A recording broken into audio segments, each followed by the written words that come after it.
This is Judge Joe Brown, and I want you to check out Dip TV. But the court cannot condemn you to death. There is no cure for HIV, which wasn't back in the 90s, and all 11 of them are HIV positive because while they've been in, they've had multiple sexual contacts with each other. So if you choose to be with them, just remember that it's your death warrant. Oh no, oh hell no. HIV, you mean like AIDS? See, and that's another aspect of things too. By the way, that's that sagged and bagged thing. That sagged and bagged? Yeah. See, the first time I saw that was July 1980. Now, you was telling me sagged and bagged. Sagged and bagged. Okay, sagged I'm sitting on the yard up in Nashville, main wall up there. It's hot. Air conditioning broke down in the visitation room, so I'm talking to dude out there with a yellow pad, right? I'm writing. And what's that? Oh, Lawyer Brown, man, you mean dude with his pants hung down like that, man? It's like, see, those us up in here, man, doing life a long time, man, we got just about everything we need, man, except soft booties, man, but we making some of them. See, that's man pussy.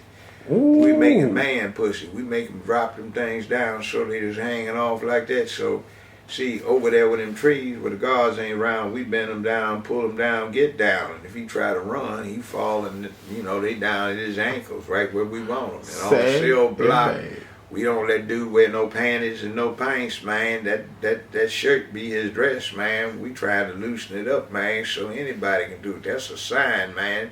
It's a short timer, man. We turning dude out, making them girl pussy, man pussy. Like some of them girls over there with them weaves. We already done ordered some weave material for them, man. Oh my God. Some all got some lipstick, mascara, eyeshadow and shit coming in. Sis sending the care package. We already made dude some jewelry off in the metal shop. We girling him out, man. Oh my God. So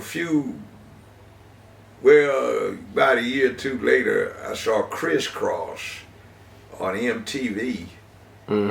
And they were sagged and bagged. I said, man, look just like up there being made man pussy, man. Damn, dude, realize? And then, you know, with today's world where it's going running around, I guess, you know, that's the end thing. By the 90s, it just meant you belonged to somebody rather than everybody turning you out. Now all the young brothers walking around with their shit hung off their ass. Back when we used to have, are you ready for the revolution? If it hit today, would you be able to handle it? I said, man, fool can't even run.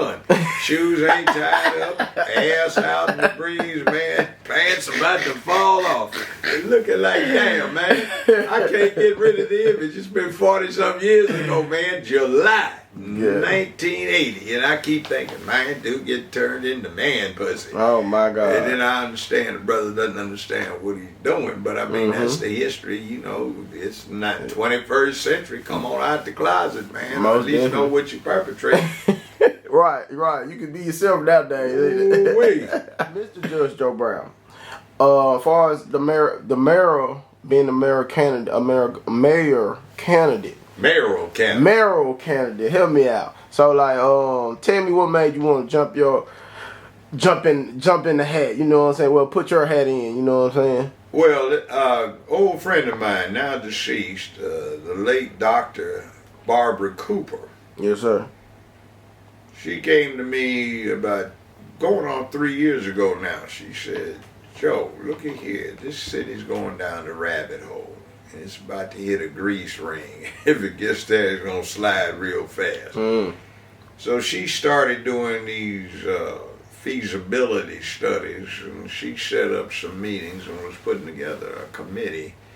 And then she slipped and fell and wound up getting a blood clot, went into a coma, came back out, and then quickly went downhill. But even from her bed, she was running the Zoom meetings we had to get things set up. Well, it is what it is, but she talked me into it, and I wasn't exactly pleased with what I was seeing around anyway. I got you. It's like, man, this is wrong. These guys are just ripping, and man, it's like, I live here. I'm proud to be in Memphis, but I don't want grandchildren leaving, nieces and nephews talking about I'm getting the hell out of here. Right. And women that I know. You were telling me, she had ended up getting injured or something like that. As far as on a blood clot. She fell. Unfortunate. She was about 94. Oh, sorry. She was doing great service in our state legislature, so she should be remembered fondly. She did a lot of good work. I met her back. I'd been in Memphis in 1974, and for legal services or something, then I was with the Title I committee. So she was working there, and I met Doc when he was an assistant superintendent back then. And that's Doc Harrington. And I remember when she went back to get her advanced degree and then decided to go into politics, and I was encouraging her then. We used to talk a lot, so yeah, that was an incentive, but I didn't like what was going on. It was just, this ain't the way. Everybody wants to get out of here, and it ought to be the biggest city in America. This ought to be the Detroit. See, we have Ford Motor Company and soon to be Cadillac making nothing but electric cars, and California says in 2032 it won't allow anything to be sold new but electric cars, and the rest of the world is going there where it's feasible. So electric cars, and Europe wants to get in here. And then there's another thing I need to mention too, which is in Europe they've got these standard sized barge, well not barge, but containers, and they put them on trains, planes, trucks, and barges. Okay. And they load these barges up in Europe, float them down to the Mediterranean, load them on board these barge transports, bring them across the Atlantic to New Orleans, drop the hatch. They come up the Mississippi, they come to President's Island, where the world's largest barge unloading facility is located, and they're right at the center of the distribution hub for North America, Canada, the U.S., and Mexico. Now, everybody wants to get directly here rather than stopping on the eastern seaboard. Boston, Baltimore, New Jersey, New York. And they want to get directly here, but these clowns are blocking that because they're not getting enough under their over the table from them. Oh, but the people need it. So also, see, we can take the cars and other stuff that are being made here, and we can load the barges up at the world's largest barge unloading facility, send them to New Orleans, put them on board the transports, get them to Europe. They go into the Mediterranean, they can stop there, or they can go through the Suez Canal and get to Japan and Korea directly and cut 9,000 miles off of the trip going from Long Beach to Japan. And meanwhile, you can load up some Toyotas, Mitsubishis, Hondas, etc. there, and you can bring them back through the Suez Canal, get them directly into Memphis, where the distribution hub of the continent is located. And that saves everybody a lot of money. So why aren't we doing something with that? Why aren't we developing the energy potential for the river? Why aren't we developing industry? Why aren't we subsidizing youth with all of this money we're throwing away on a soccer stadium? What you said. To subsidize these kids working during the summer, so that would help out small businessmen and women. Other things, speaking of which, an American bank has to have its accounts backed up with a certain percentage of cash. We put all of our cash in First Tennessee. First Tennessee has been absorbed into First Horizon. It is not even an American bank anymore. So why are we putting all of our funds into a foreign bank and allowing them to extend the lines of credit they do to the people who've been ripping us off for so long with these little projects that the city council and the county commission okay that don't do anything for anybody? Well, that needs to be changed. So perhaps the city needs to redistribute its funds into other banks, set up some credit unions, get the churches encouraged to set up credit unions. The city could make deposits into them, and that would be other sources of credit for mortgages, home acquisition, car loans, business finance, and that kind of thing that we're not looking to. And nobody's even thought of it. That's crazy how they've been in office, ain't even. It sounds like perfect idea to me, Mr. Brown. It sounds like perfect, the perfect Just say judge or something. Look, I'm calling him with the myth thing. That's just That's like look, I'm calling Judge Joe Brown. So I gotta ask, man, before we get out here, with me being a fan of your show and stuff like that, I gotta ask you, do you miss your show sometime? No. Like, you don't miss the TV? No, that's the most corrupt and racist place I've ever worked in my life. Oh my. Did I like it? Yeah, did you like Hollywood? No, it was the most corrupt and racist place I've ever worked in my life. Wow. And if you were a straight black man, you had damn near everybody on your case because they couldn't stand you. One, because you were black. Two, because you were straight. Whoa. It was bad. Judge Joe Brown, could I ask you, what are the things that people have to look for, like young black men that want to go to Hollywood? What are the things they have to look for when they're going to Hollywood? Be careful. They will steal your stuff. And Hollywood is not innovative. They look for those rare people who can come up with a good idea, and then everybody gets on the bandwagon. They will exploit you. They are not your friend. They stab each other in the back repeatedly, and instead of breaking kneecaps, they giggle with each other and brag about how they got drunk together, and they also look at you as a sex object. And if you have street cred, you become exciting, and I guess they fantasize on rough trade, which is their business, but the casting couch is real. Wow. It's not women getting exploited. It's boy on boy and girl on girl in Hollywood, and it's rampant and it's rife.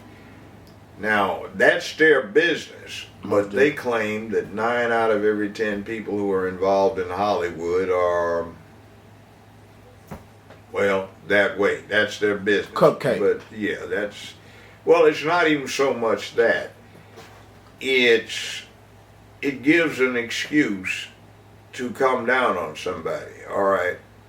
When I first started this show, they tried to run a game on me, but I was in my 50s, so they couldn't. Right. Because I already knew what I was looking at. I had this show for about a month and a half. It was back in '98. It was November when this happened. They had a big fete at one of the major hotels, big party. So I'm a bachelor and I'm looking at all these beautiful movie stars, soap opera queens, and so on and so forth. So I'm dancing. Well, I hooked up with this pretty lady, and we were sitting at a table. She excused herself to go to the ladies' room. Took a little while to come back, and she says, "Hey, you know that tall guy over there in that gray suit?" I said, "Yeah." She said he walked up and offered me $2,000 in cash if I'd sign a note saying that you tried to feel me up. Wow. So we went around, the two of us, and we found most of the women I danced with, and they all gave us written statements that this clown had done the same thing. So they tried to set me up, but I did set them up. I hired a beautiful sister out of Mississippi who at one time was the youngest licensed lobbyist in D.C. and was Miss Washington, D.C., first runner-up for Miss America that year. Okay. Or 1 year in the past. And we invented this fictitious woman, and we filed all these affidavits sealed with human resources, and we had a lockbox, and I had the key to the lockbox, not them. So they set me up to be accused of propositioning a woman for sex in return for employment, and it was this fictitious woman. So I told them what they could do with themselves, and Human Resources brought the lockbox over. We opened it up, and the lady that helped me set it up was sitting there, and we laid it out. I was there for about 14 more years. They were gone in 6 weeks, but that's how they roll. See, and they do other kind of little foul thing. There was something lately about some famous TV judge sexually assaulting some woman. And the woman said it was not Judge Mathis, so some clowns were assuming it was me. I don't know why, since I'd never do something like that, but the person who did it was Mayor Koch of New York, who had just gotten a brand new judge show. He took over People's Court, and that was at the same time Moesha just got set up. Both of them were at this event at the same time. Word got around the studio about what was going on, and he even bragged about it in a different kind of way before he died on a couple of talk shows. So yeah, that wasn't me. That was Mayor Koch. I don't have a need to do that kind of thing. Now, that said, that's just an example of how filthy Hollywood gets. They want to hype stuff up. And you have a bunch of people who have made it their business for their entire adult lives to have been involved in make-believe, fake, and fantasy. And that's where we're getting some of our ideas from. And if you ever heard them sit around and talk about what they were doing and what little schemes they had to get the public wrapped up in what they're doing, you wouldn't like the movies too much or television. So when you go out there, be aware of the fact that a lot of the people you will be dealing with might look at you as a sex object. Be aware of the fact that what they're doing is they're trying to take your art and sell it around the world, because they've been attempting to emasculate not only the country but the world. And there are a lot of young men all over the place, Japan, Australia, Berlin, Moscow, Pretoria, South Africa, who want to see something masculine. So when you give the presentation and you use the N-word a lot and throw it around, and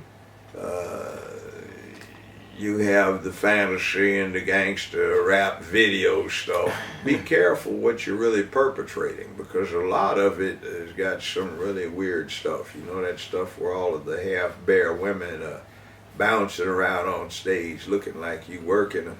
Right. Be careful you're not showing your grandmama, your mama, and your favorite aunts and their friend girls and what they look like in July when it's real hot, or August, in back, sitting on the stoop with a 40 ounce in one hand and, you know, trying to get into something. Be careful that's not what you perpetrate.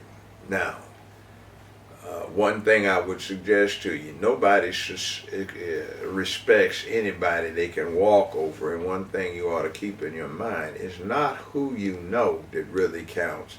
It's why should somebody know you? I ain't never heard it like that. They always tell me the other way around. No, it's not. See, when you're about something, you got a whole lot of people that are coming up to you, but why pay attention to them? And that's where it comes into, I need to know him. Yes, sir. Yes, sir. Judge Joe Brown, Dip TV, it's been an honor just getting your story, picking your brain. If y'all ain't voting, this is Memphis, Tennessee, Shelby County, y'all need to be voting Judge Joe Brown. Get in there, get in them polls, man. Y'all get the vote. Judge Joe Brown, is there anything that you want to, like, leave your people, let them know about? There's a chant we have, JJB in 2023. JJB in 2023. Okay, now that sounds good. Send Brown downtown, take back your town. Hey now, say now. All right, one more thing. If you This can tell is me. Judge Joe Brown again. Go to JJB2023.com and check out the site. You can register to do volunteer work, find out what's going on. You can visit me on Twitter at Judge Joe Brown TV, and they finally gave me a blue check. Hey now. You can also do something outside of supporting me to be of service to you, and I've got a sauce for you. That's JJBBBQ.com, and that's some good stuff. Impress your friends and associates and your family with how well you can do Q, because JJB will do it for you. Do that on this. But we had a low power radio station. It was out in LA. I was the DJ. Mommy, yo, daddy, yo, this is JoJo coming to you on your radio. E to the T, baby. Come fly with me up into the ionosphere. We go, have no fear as long as I'm here. Amen. The situation is well in hand as long as I'm walking about the land. Step back, I give no slack as I go into my act. Look closely at my feet and you'll see they don't touch the ground. I float, I fly, I don't touch the earth, because I'm the one that has come as promised and prophesied. Touch me, verify that your senses deceive you not, because I have become manifest in the flesh. Put your favorite body parts on or near your radio so JoJo can make them feel good and get them on the go. Hard.